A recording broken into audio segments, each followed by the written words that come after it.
Welcome to FYI, the 4-Year Innovation Podcast.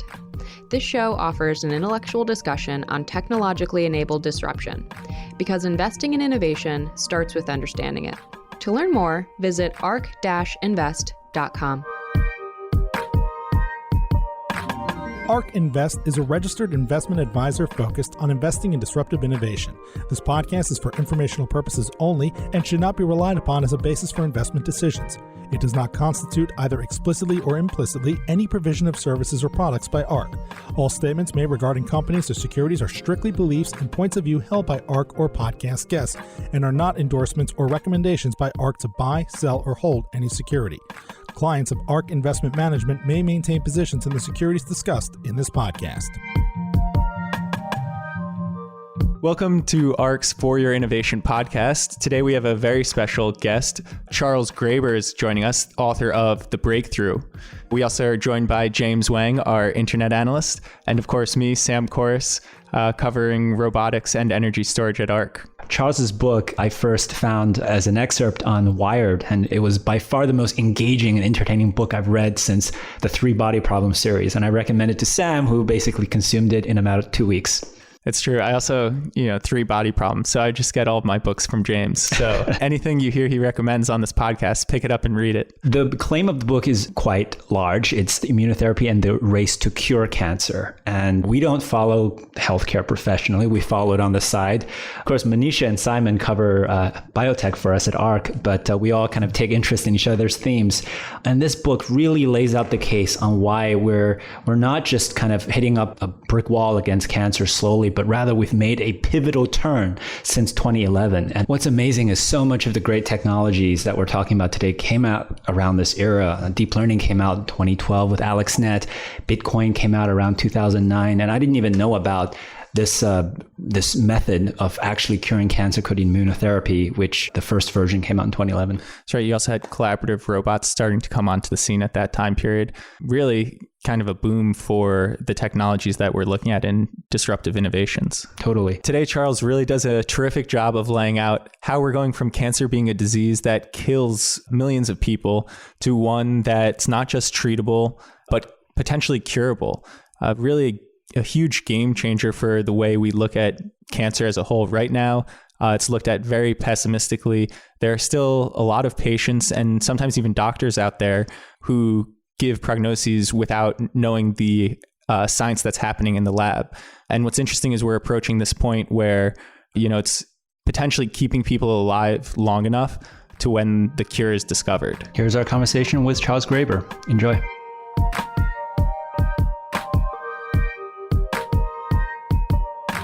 I'll give a background on how this maybe got started. So I was reading Wired's Twitter feed and it said, meet the harmonica playing Austrian. How does it go? I believe it's the harmonica playing Texan, and it might have had the word iconoclast in there as well. Yes, but who found the cure who won the Nobel Prize. Who just won the Nobel Prize for. Others make a slightly more direct claim about cancer. So that was an intriguing enough lead. I clicked on it and then I read the excerpt. I'm like, wow, this is like the best story I've read ever. And then in the end, it says this is an excerpt from the book. And so I immediately got the audiobook because my attention span can only consume audiobooks now. I listened to it in about 3-4 weeks, and I recommended it to Sam. And I finished it in about 2 days. You can't put it down. Yeah. And then he tweeted at you, and I think this is how it got started. Yeah, it is. I appreciate it. Yeah, the breakthrough, people find, which is the name of the book, not the excerpt, yes. But people find it in different ways. And having one of the main subjects and a guy that I'd been speaking to for 4 years win the Nobel Prize as the book was coming out seemed to be a lot of people who didn't understand what I was talking about or thought it was some sort of fringe, alternative type of idea, were really, really floored by that. So he's been a great ambassador for the whole concept of immunotherapy. Yeah. Charles, maybe the title of your book is The Breakthrough, and it's about immunotherapy and the race to find the cure for cancer. And cure is a huge word for cancer. How should people think about why it's now appropriate to think about a cure for cancer when for the last couple of decades we've been just kind of trying to address the symptoms? That's a great question. And I've thought long and hard about using that word.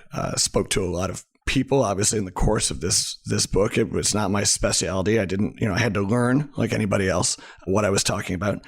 And I asked oncologists, researchers, can we say cure? Shall we use the word? And they said, absolutely. We have cured cancer in a subset of patients, but we have cured cancer. And we now believe strongly that we know where the cure lies, what room it lies in. So that's, and not to give the whole ending away, but it's pretty obvious right from the beginning.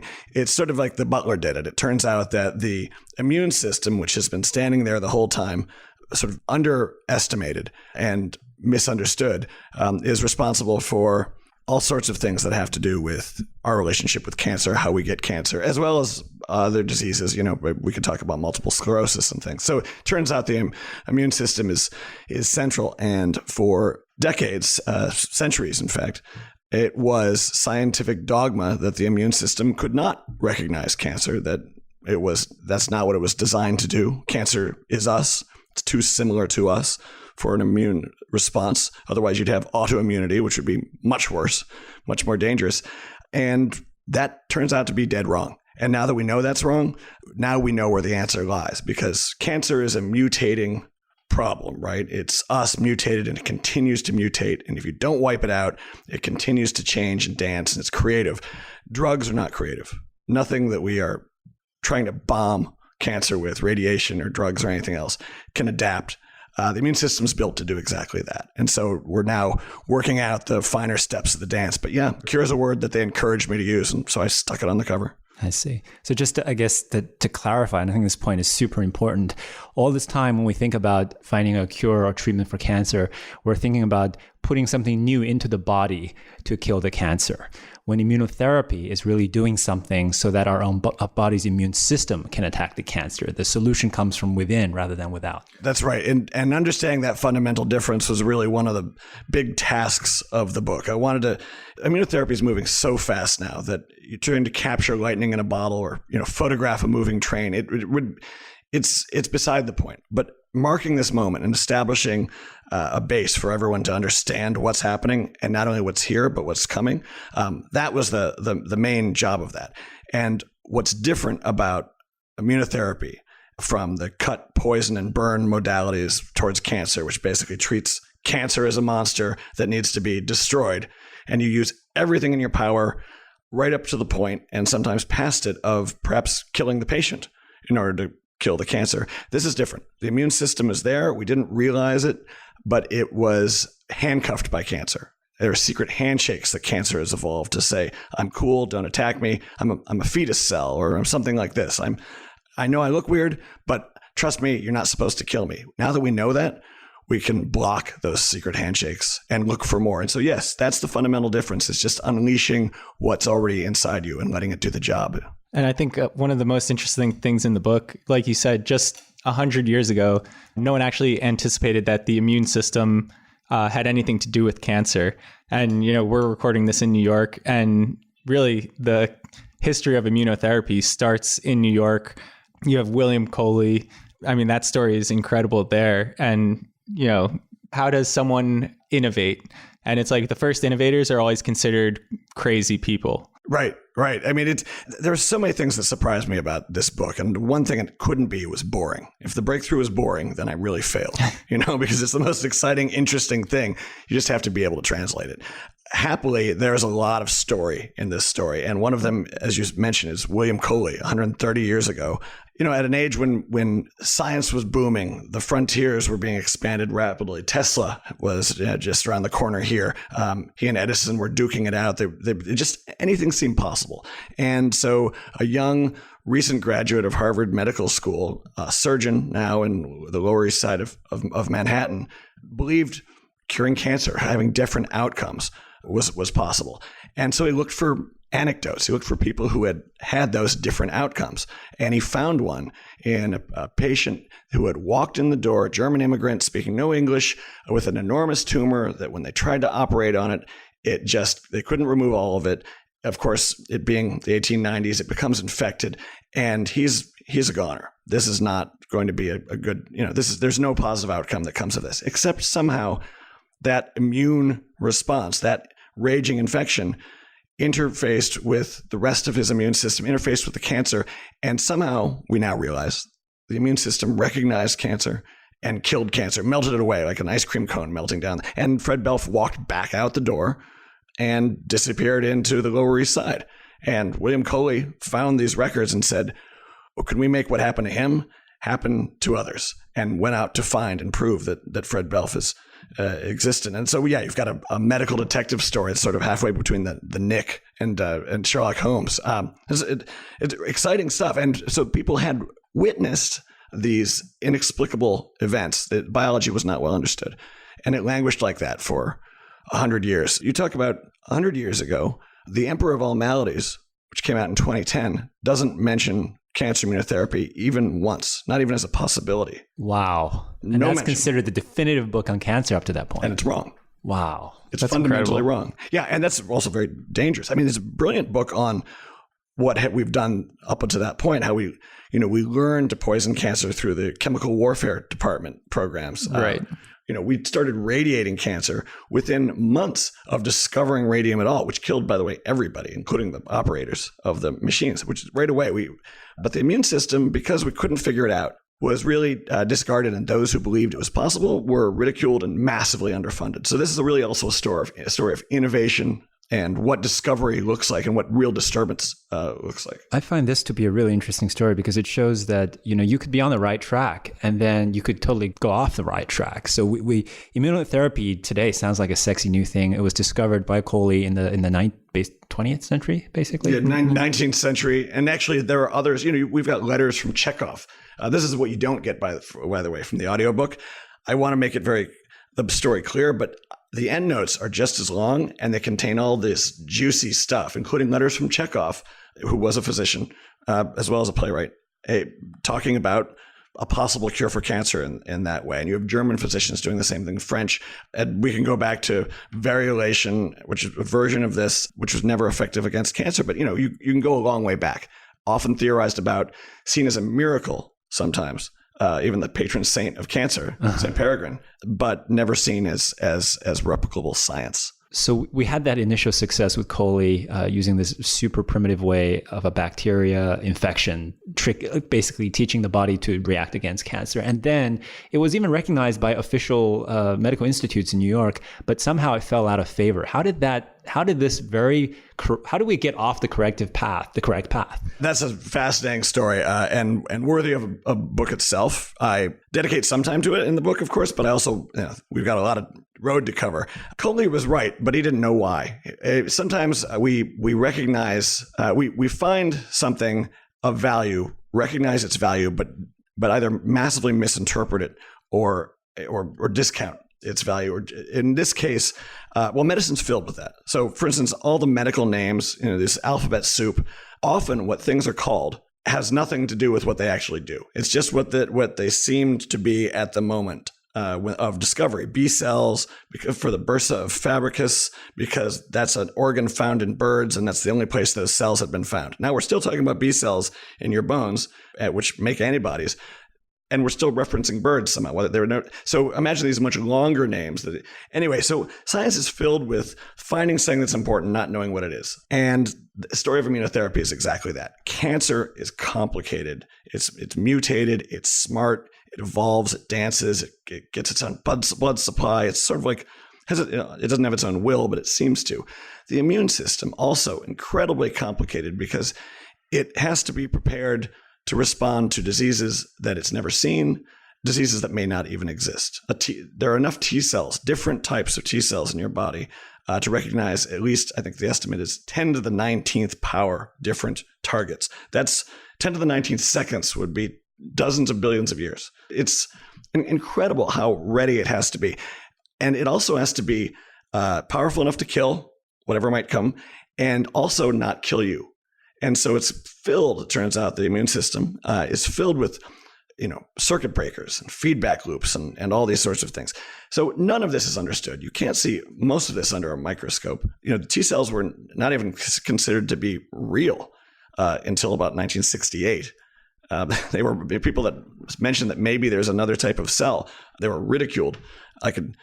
I don't know. Is this a family show? Can I say? Sure, you can share whatever you'd like. It was when the notion that maybe there was another cell in addition to the B cell which makes antibodies that was a helper type of cell that came from the thymus, perhaps could be called a T cell.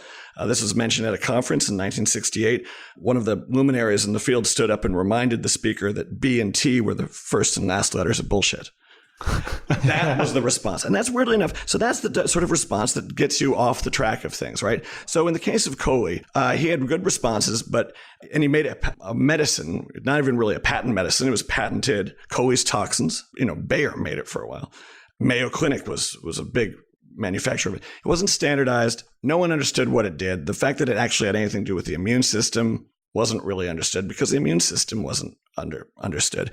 And so then you get more scientific-looking things that seem to have instant results. You can do a lot of damage with radiation, and chemotherapy is definitely effective for some things. And so these other ways, it's interesting that they get abandoned, even though they're not disproven. So this is a fascinating aspect for innovators, I think, because it was just the wrong time, the right thing at the wrong time. Nobody could understand what they were dealing with. So it really, Jim Allison, who won the Nobel, and those who have come after, were able to take this stuff and a lot more, but they had the advantage of DNA sequencing and all sorts of scientific capacity that we didn't have. So it really speaks to, sometimes you're going to strike gold. We may have already found everything we need to cure cancer, to disrupt all sorts of industries, but we just don't necessarily have the rest of the matrix built around it or the context for it. That's certainly the case here. And I think we see that not just in the cancer and healthcare space. I mean, James, you cover deep learning. I feel like there's kind of a parallel there with AI research as well. Totally different story, but artificial intelligence has been a topic forever. In the 50s, neural networks became discovered and shown to work for recognizing shapes. Cornell Navy Labs, they worked on that. And at the time it was hailed as it was going to solve artificial general intelligence. It didn't. And then it was abandoned. And then neural networks were, the papers, if you mentioned neural networks, you didn't get published for a couple of decades. And then guess what time? 2012, the first neural network paper actually gets massive press because it recognized not just shapes, but natural photographs with like 84% accuracy. And all the AI we talk about after that is basically deep learning and neural networks. It's just like immunotherapy. It was discovered, it was abandoned, and was picked up again because now we have much more powerful chips and much larger data sets. Right. And there's I don't often quote Goethe, I swear, but there was I do in the book once because he says something that other people have said in other ways, but we search where there is light. So it's easy to add on to our knowledge, but when you were dealing in total darkness, as so many of these fields were, you don't know what you're looking for. You don't necessarily know when you'll find it, and you certainly don't know where it is. And so that makes it very hard to write a grant, to build a business proposal, to have to find funding, to have your peers not ridicule you. And then you have these buzzwords, right? Immunotherapists were the laughing stock of the community, and not casually. I mean, openly ridiculed as being dreamers at best, maybe quacks at worst. And now there isn't a company. There are only two types of pharmaceutical companies: those who are in immunotherapy and those who want to be. So it's changed entirely. But you couldn't. So interestingly enough, the big innovations in this field came from people who were not dyed-in-the-wool, true believer cancer immunotherapists, because that was a big red flag. These were just people studying what they're studying and not using any of the wrong buzzwords, and who found, in the case you may recall from the book, people that didn't know they were part of some bigger fight, making these discoveries, carrying it forward, and hearing back, well, that's impossible. That data can't be correct because we know otherwise. Now, this is not a scientific reaction to science, and this really opened the eyes of a lot of people. So we have to examine to what extent we really know things, and to be able to look at things with really fresh eyes if we're really looking to disrupt and innovate. So I think it's probably helpful to some of our listeners, and what you do so well in the book is to dive into the actual mechanics of how this works. Normally, your body gets an infection, and then what's the normal immune response to that? And then how does cancer trick our immune system? What's that process look like? Right. Put very simply, the immune system's designed to recognize what's not supposed to be in the body and get rid of it. Usually, essentially eat it or kill it. It also takes care of rogue cells, your own cells, when they mess up when they're reproducing. And that turns out to be all the time. In fact, you're getting over the course of this conversation, you've gotten cancer many dozens, if not hundreds of times, and cured it. all by yourself because the cells, if a cell making its own daughter cells was a clean process and an orderly process, we'd probably still be amino acids reassembling ourselves in some pond somewhere. Evolution depends upon mistake. And so we have this built into us. So this is good. We can't really separate ourselves from cancer because mistakes that work, mistakes that can actually live on is who we are. So, however, most of those are not, beneficial to the body. Most self-destruct, they can't reproduce, they can't survive, they can't, garner. But then every once in a while, infinite rolls of the dice, invariably, you end up with that cell that is able to support itself, is able to reproduce itself with abandon, doesn't want to kill itself, it can get its own blood supply. That's cancer.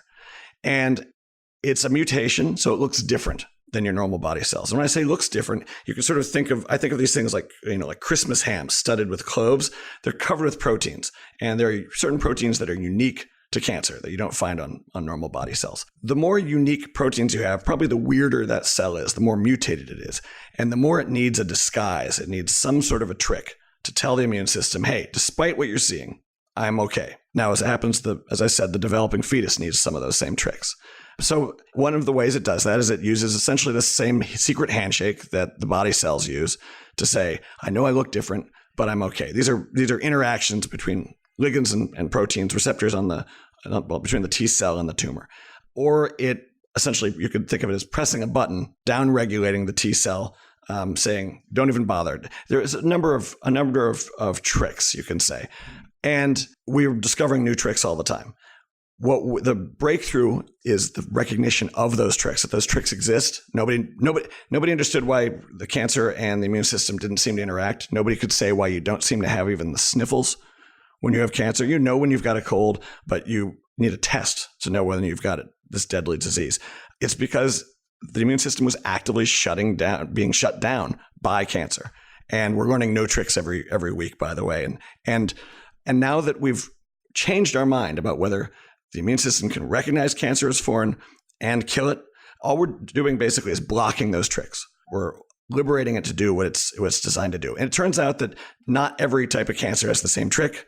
And so we're developing a whole host of different types. Those secret handshakes that I talked about, those are called checkpoint inhibitors. The checkpoint is this constant questioning by the immune system. Are you sure? Should I still be attacking? You said there was a problem, but is it done? Because you do want it to stop, or else, chronic inflammation, autoimmunity, all sorts of problems. Utilizing those questions, having cancer ask those questions, especially heavily mutated cancers. So the uglier cancers that I'm talking about, skin cancer, kidney cancer, cancers that are exposed to a lot of bad stuff, UV or concentrated toxins. They're the ones that are the most mutated. They're the ones that need the biggest, most obvious secret handshakes. They really need a disguise. Turns out there are other tricks, though, and other ways to shut down the immune system. And what we're doing now, the first big discovery was that secret handshake. The second was, oh my goodness, more secret handshakes. That first secret handshake, that's what Jim Allison won the Nobel for. That's the discovery of CTLA-4. Again, could be called Fred. And that was was that 2011? That was 2011, right. Yeah. And the approvals came after that. Then there was the discovery of a really much more straightforward, the metaphors are imperfect. We don't have time to get into it, but PD-1, PD-L1, these are two ligands this is a handshake between the tumor and the immune system. And discovering that, blocking that, much more, actually a much more straightforward immune response is generated. That first generation, you could think of it more like the brakes. Cancer is putting the brakes on the immune response. We now know how to block it from doing that, but blocking the brakes on immune response can have some pretty hairy side effects. Helpful to know about and try and regulate, but that second generation, the PD-1, PD-L1, didn't have that side effect. When you block it, it just worked. That Tasuku Hanzo won the Nobel for that this last year, and that really was a bigger deal. It wasn't proof of concept, but it was really the beginning of the low-hanging fruit, if you will. We now know there are more secret handshakes to be blocked.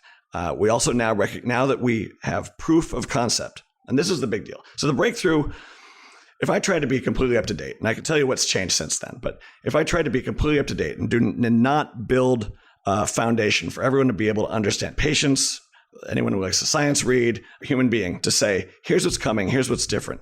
I'd be wrong. The book would be worthless in a year. This is meant to last, hopefully generations. Because the big deal here isn't any one silver bullet drug. It's a complete 180 change in our understanding of the immune system and cancer. And that, it's like we lost our car keys somewhere in New York City over the course of the last 2 weeks. That's what trying to cure cancer looked like until now. Now we know that we've lost our car keys in this one room, that we have a mutating solution to a mutating problem, and eventually it's there. It turns out to be more complicated than these simple handshakes.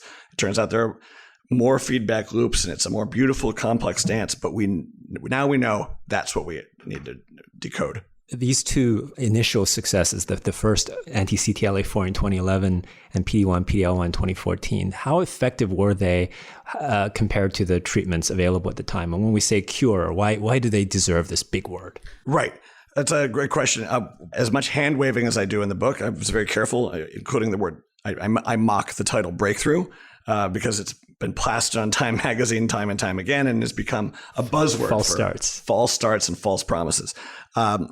What's different here is the proof of concept. But what's not different is this is not the silver bullet. Cancer's not dead. So right away, using those first generations of drugs, you were able to ramp up to in drugs that were totally unresponsive. Especially we could talk about melanoma. Each cancer is unique, and there are hundreds of diseases that we call cancer diseases of mutation.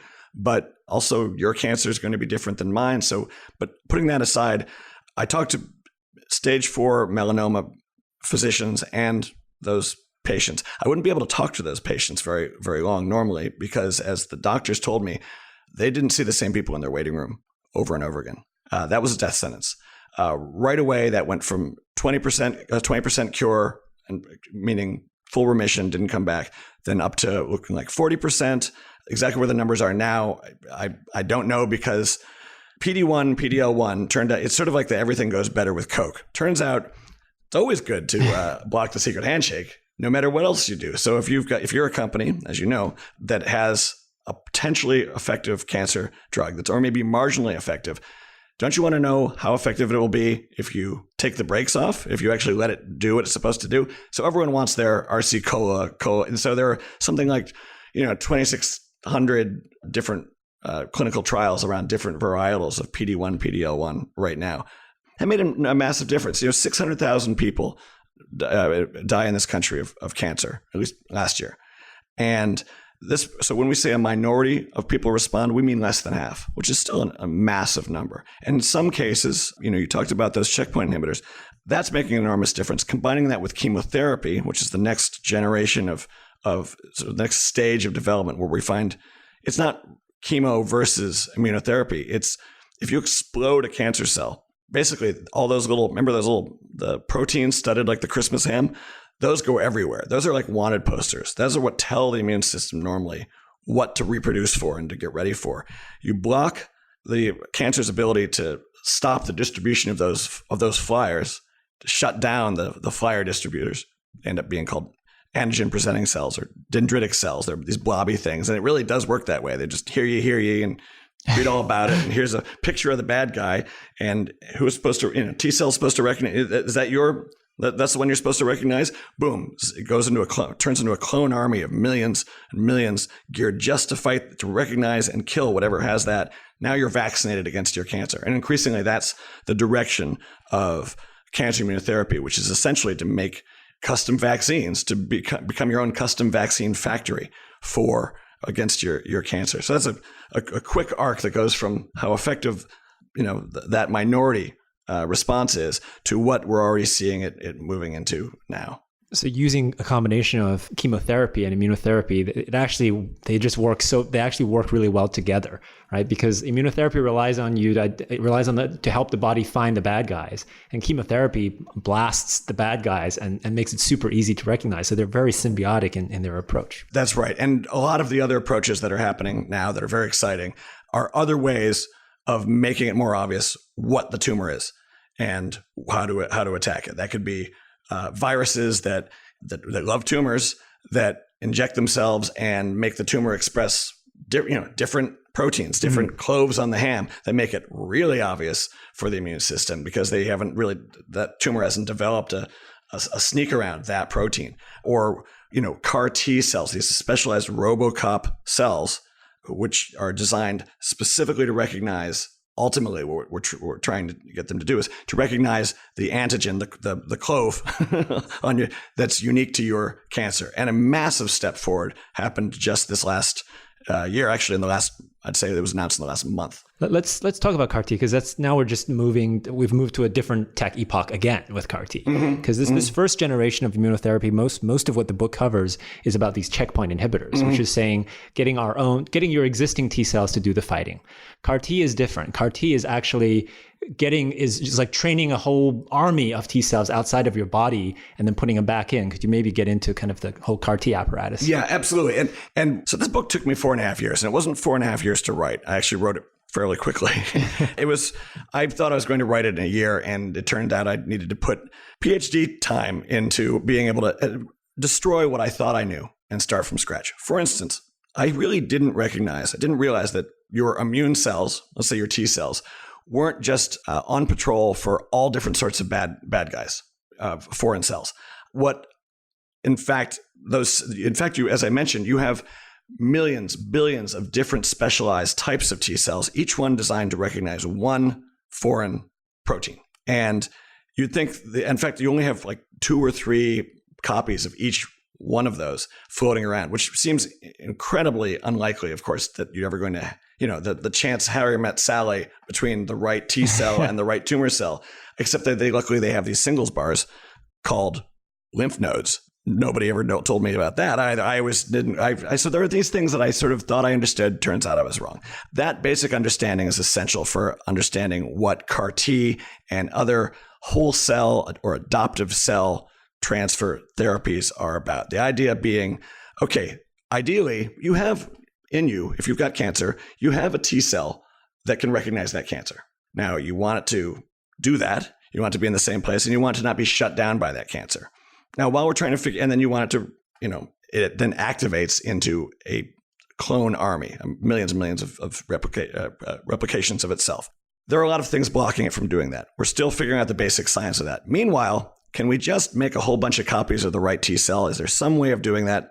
CAR T is the C comes from chimeric. It's really about making a monster T cell. You're taking the T cell it only has eyes for one protein, and you're saying, nope, now you only have eyes for this protein, and you're giving it the right protein to look for. Now, that RoboCop cell, by the way, it's a living drug. Inject it once, it'll be in you forever. It is a cell, it's part of you. We can grow up armies. We know how to do that, of this stuff. We can make billions in buckets, basically. That's right. In a matter of weeks. Really quickly. Right. And so CAR T is incredible because it went from, there was a type of childhood leukemia that I talk about in this book with a young girl named Emily Whitehead that was a death sentence for, most people could survive it, but the 20% that didn't were dead. And a CAR T cell designed especially to recognize the protein on her cancer cells, which is a liquid cancer, a blood cancer. So it's floating around. We'll talk about that in a second. Was so effective that it cured her. She's done. And there's so many problems aside from the tragedy, horror of childhood cancer, nobody's obviously pro childhood cancer. Other therapies, chemotherapies, one thing we don't talk about is it really takes a toll on the IQ and the rest of the body of those kids getting that much stuff thrown at them so early. Even if they beat cancer, they've got another problem in life. So this is an enormous win. And then the question is, can we do that with other cancers? Can we make other targets? And just recently, and of course, can we attack solid tumors? And just recently, as I say, a month ago, it was announced from Memorial Sloan Kettering that they were successfully targeting a protein that's commonly found on solid tumors. And this is phase 1B, but 20 out of 24, I think, were responders, and there are 2 million people with that protein. 20 out of 24. 20 out of 24. And that's no good. It is 1B. It's, but it's, Michael Saldane was involved in that. He was involved in designing the first CAR T. These are not fringe players. This is one of many golden targets right now, which is, can we make CAR T they call them the serial killers of the body, right? Because one can kill hundreds of thousands of cancer cells. You inject an army, you're done. If it's the right army and this is the future, the science fiction future of cancer is figure out which proteins are unique to your cancer that are not, by unique, meaning they're not on your other body cells. Make sure you take all the handcuffs off the immune system probably with checkpoint inhibitors and a cocktail of other things, and design something like a CAR T cell or clone or find the T cells that are already recognizing that cancer, grow them up into an army, and re-inject them, and have that all done by deep learning is going to be a big part of it. And there's no reason ultimately you couldn't just do that at your CVS. So, but it's working already, and that's very exciting. The idea that solid tumors are being targeted. That's the process of CAR T, and CAR T, for those who haven't been following it, it's been great for basically liquid or blood-based cancers for a while. That's right. It wasn't clear they could do solid tumors, and just last week. Mm-hmm. I was just at the American Association, the Cancer Research Institute.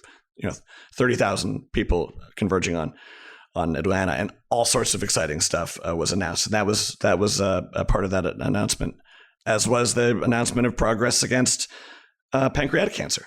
And a similar thing, chemotherapy plus a checkpoint inhibitor plus something called OX40, which helps. So you can have an agonist that boosts the immune system, or something that just prevents the immune system from getting downregulated or having the brakes put on it by the cancer. This push for the immune system and the blocking of the brakes, plus the chemotherapy, resulted in, again, it's relatively early phases, but hugely well funded and very, very exciting. And we're actually looking. There's been no progress against that disease. I was just 2 weeks before that with a woman named Judy Perkins, who had been, the NIH. Almost everything in my book, everything that we're dealing with, at one point or another, came through the NIH and the National Cancer Institute in terms of its development. And so we paid for it, which is a nice, and also another great reason to support basic research, because oftentimes nobody really knew what they were looking for or looking at, and they would have been considered a failure, except that it's added to our knowledge and brought us where we are. But I was speaking to a woman who was with one of the champions of immunotherapy, who's been laboring in the trenches for 60 years at this point, Dr. Stephen Rosenberg down at the NIH. Judy Perkins, they did what I was talking about. They found a T cell that had responded to her cancer. It buried itself in there, and then it was shut down. But it was there. They took it out. They grew it up into an army in a bucket and re-injected it into her. Now, they did that with a bunch of other stage 4 metastatic breast cancer patients. Most of them didn't respond, and they've been trying to do this forever. Judy Perkins has no cancer anymore, and she was in hospice. She was on her way to hospice. And the question is, okay, how do we make more of her? What happened with her that didn't happen with the others? Find the difference and replicate it. And so that's the phase we're in now. Right after the discovery of all these checkpoint inhibitors, it was the throw the spaghetti at the wall phase, where we said, oh my gosh, we've got these piles. I was showing this picture. All of these are some of the different things you can try and the different stages. And what I'm looking at here is a list of alphabet soup: anti-OX40, anti-CTLA4, anti-CD27, you can go on. And then all these things in combinations. And we'd love to understand exactly how they work and what they work on. But the first impulse was, oh my God, it works. So let's so there was an explosion for that. And then there's been a bit of, we learned, okay, we're going to have to understand what we're doing, especially so we don't waste the time of not only the money of development, but the time of the patients who don't have a lot of time to choose. Definitionally, is it true, therefore, that every cancer that exists must have some mechanism to switch off the immune system? That's a great question. Yes. Because otherwise the immune system would do its job. So it has some method of switching off, evading, downregulating, hiding from, some way of avoiding what the immune system's supposed to do. And now that we know that, there may be an exception. This is the Rumsfeld's unknown unknowns category. But now that we know that, it changes entirely the way we look at the problem. And so and it's brought in people from all sorts of different fields that would never have considered. First of all, if you were smart and young and thinking about a career in medicine or science or whatever it might be, immunotherapy was definitely not it, because it was the laughing stock. They couldn't figure it out. It was just, now that this pinpoint of light, we made cracks in the wall, and we're realizing the opposite is true. This is the most interesting field to be in. It's wide open. Nobody's touched it. That's right. Draw all the best talent to research it. Right. And the synergetic collaborations that are happening at every level. And that's why you have, Sean Parker of Napster and Facebook fame throwing money into this and for collaboration through the Parker Institute. It's why you've got all these other initiatives. You've got some of the more interesting companies are those that are going back and doing something very much related to what you see Coley doing, taking, listeria, taking bacteria and saying, we had the secret sauce before. How can we modify that and use that as just one more component of, to make cancer recognizable by the immune system? So people going back to Coley's formula, right now we don't have anything approved that's actually descended from Coley's original recipe. Not the Coley's toxins, although I understand you can still, they were still being made in Germany until very recently, and you can apparently still find them off-market, black market but the problem with Coley's toxins is they weren't standardized. Coley had a great deal of luck with them. A lot of other people didn't, but he was an artist because it wasn't really quite a science, regulating fevers but these sorts of therapies now, these are in clinical trials. These are in human trials, and they're related to what Coley did in that way, because we're recognizing, we can use bacteria to interact with the immune system. And in fact, one of the things that's changed, one of the most interesting things since I published the book, it's hinted at, but I couldn't be definitive, is this information, starting with these studies that show probiotics seem to get in the way of effectively using those checkpoint inhibitors. So cancer patients that are taking checkpoint inhibitors shouldn't take probiotics because they don't work as well. Interesting. Which tells you your gut flora is talking to your immune system, and it's all part of this dance. And we sort of knew this, but again, one of the things I did not know before I started this book, I always assumed that fiber, this always shows you how, I'm a science writer, I'm a contributing editor with Wired, and I don't know the basics of, and this is why you have to start over. I always assumed fiber just sort of cleaned you out. Like, I thought it was like, a loofah sponge, that's what it was really for. It was like a colonic or something. It's totally wrong. It's hay for the horses. You've got critters of all sorts living down there. They all eat different stuff. They don't eat your food. They eat the stuff that's attached to your food, and you have to feed them, and you want a variety of them. And so I think the future is going to end up being cancer immunotherapy plus it's going to be, fecal transplants or tons of microbiome stuff going on. Right. And feeding them the right things. It's not just feeding your gut the right elements, but you have to have the right critters in there in the first place. So suddenly, and by the way, there is no proof, there's no scientific evidence that probiotics do anything good for you. This is like it's like one of those words like electrolytes, So this is really pretty interesting. So when I'm eating fiber, I'm really actually feeding my gut bacteria. I'm not feeding myself. Right. Oh, that's what it's for. And it never occurred to me. And by the way, they eat, as a species, we used to eat 4,000 different things a year. And now we eat, 160 if you really break it down. I get the same thing for lunch every day. I order from 3 caviar places.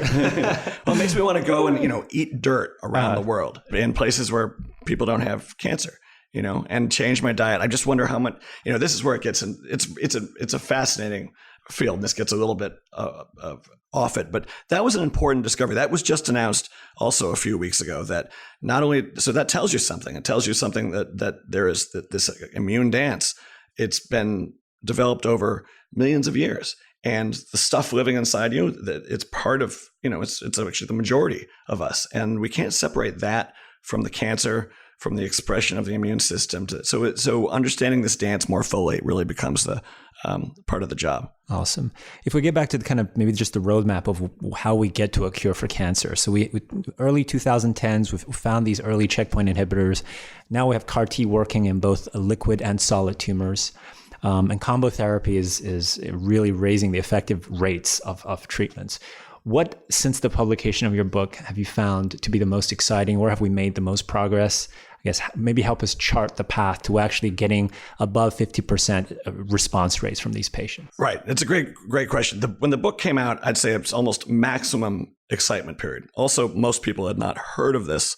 I mean, scientists had, but even many doctors really were considered this so fringe, they didn't recognize that everything had changed. So, and the checkpoint inhibitors and the early success of CAR T and the fact that all these things have been cooking for, in some cases over a century and certainly over decades, but they just seem to be popping at the same moment. The expectation was, great, this thing is going to start rolling downhill. We have all these additional targets to look at. And there was a little bit of a cooling off period. So we thought, great, if that's good, that plus that is going to be even better because we know and it turns out it was counterintuitive. We had to go back and look at some of the evidence. So there was a little bit of a cooling off period. Was this last year? Or? This is pretty much last year, where all these studies came back and said, it's still complicated. It's there. We now know it's possible, but we need to go back and look at the basic science and not just throw everything at the wall. So the most exciting things have been the discovery of that these combinations are so effective and so meaningfully effective. That's where you get over 40%, where you start getting true responders. And again, the responses of immunotherapy, the promise of immunotherapy, what's so exciting about it from a patient perspective is that we're not talking about, if you really parse the numbers, it's an extra month or two of life, or it's a little bit before your remission or whatever it might be. And it's a matter of averages and you're paying a big price for that. When it works, it's often a durable and sometimes complete response, which is to say, when it works, you turn on the light, the immune system recognizes cancer, and it's cured. It's cured. That's an entirely different proposition. So getting to that further point, we're recognizing that all tumors aren't the same. There are cold tumors and hot tumors and tumors that are in the middle. There are some tumors that are highly responsive, some that for some reason are not. We've only recently recognized, and there's something new in the New England Journal every week, but only recently recognized, okay, even tumors that don't seem to express PD-L1 on their outside. This is the one thing we know how to block, one of the things. Some of those were responsive to anti-PD-L1 drugs anyway. And we also found that some tumors that didn't have those also seem to be shutting down the immune drugs that were designed for blocking PD-L1. So this was confusing. Turns out cancer sucks. Cancer doesn't play fair, which is how you win, apparently. It was making little bombs. It was sending out packages, vacuoles, filled with the PD-L1 that would they'll find their way into eventually down to your lymphatic system or the area around, and so shut down things at the base. Wow. So these realizations, and they're going to be one after another after another. It's hard to say when we'll call the next. This is a breakthrough the way penicillin was a breakthrough, in that we understand, this thing that never worked works, and now all that's possible. And that's the direction to look in. And by the way, it was the only one that was ever going to work, because we were never going to poison our way out of a dancing drug. Now that we recognize it, so what will be the next huge breakthrough where I think we're going to see another 5 to 10 years of ticking along, but meaningful ticking along. It's not the sort of, we thought we changed everything and we didn't. It's expanding what that CAR T can do and making that off the shelf. I mean, if the CAR T I'm talking about, the new one, works with that new protein target, that's 2 million Americans a year that suddenly are just going to be able to have their cancer targeted by RoboCop. That's enormous. I mean, and for those 2 million people, that's a breakthrough, right? So oncolytic viruses that I mentioned, these bispecifics, these things that are sort of like something that will target a cancer cell that also has something else chained to it that will attract a T cell, that force the meeting. Those turn out to be really important. There are something like 3,700 different compounds and combinations being looked at right now, and usually these are generational leaps. We're talking about a situation where the physicians tell me, the researchers, the MD PhDs tell me that if they can't cure their patients today, the goal is to keep their patients alive so they can see what's coming tomorrow. And it's not one of those always on the horizon things and generations fall with waiting for that to happen. It's stuff that's coming out around the corner that we can expect. So, without too much hand waving, the consensus is that we're on that track and that we can expect maybe to have this to be a contained disease within our lifetimes. I hope, whatever this may be. And, if you're listening to this and you haven't read the book yet, definitely go read it. It's an incredible book.